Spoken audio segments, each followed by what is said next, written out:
So I'm sure by now most people have noticed that Sarah Huckabee Sanders has not been doing her daily press briefings for quite some time now, several months actually.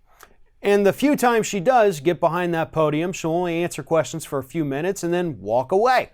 So she's basically just not doing her job, even though she's still drawing a paycheck.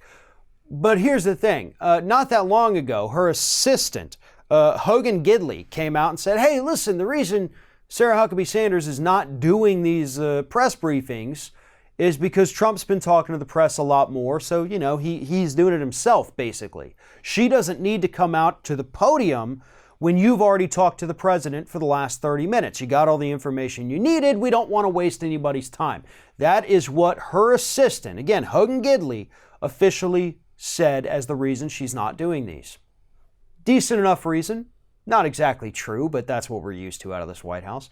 And then Donald Trump came along and completely contradicted that entire rationale for why Sarah Huckabee Sanders is not speaking to the podium. And he did it, as he always does, through a tweet. And here it is. The reason Sarah Sanders does not go to the podium much anymore is that the press covers her so rudely and inaccurately, in particular certain members of the press. I told her not to bother. The word gets out anyway. Most will never cover us fairly, and hence the term fake news. Here's the thing. First and foremost, let's talk about semantics for a moment, because you can't say in particular certain members. If you're going to talk about particulars, you actually have to name names. You have to give us organizations. That is what particular means. But you can't just say in particular some people. That's not even grammatically correct, you moron. Secondly, who's out there being rude to her? Who's covering her negatively? I know a lot of people are covering her negatively, but that's because she lies to them. And they call her out on her lies. That's not being rude, that's doing their jobs.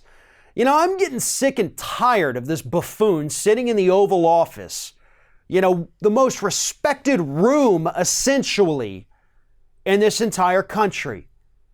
And it's inhabited by this ape man who sits on Twitter all day watching Fox News, telling us lies. And now he's lying again about Sarah Huckabee Sanders and the media. The media is the enemy of the people. The press is the enemy of the people. They're horrible to her. They're so mean to me. They're doing their jobs. They're out there telling us what is real and what is not. When you do something good, they will talk about it. Like the bump stock ban. Even I gave you praise for that because that was a good move. When you screw up, they're going to call you out on that too. And unfortunately for you, Mr. Trump, you've screwed up a hell of a lot more than you've done something correct. You screw up on a daily basis. You say stupid things. You act like an idiot. You alienate our allies and you embrace our enemies. There is nothing positive to say about you or Sarah Huckabee Sanders. If you want positive coverage, if she wants positive coverage, stop lying, tell the truth, and get out there and do something that's going to make the world a better place. So far, you've been unable to do any of those three things.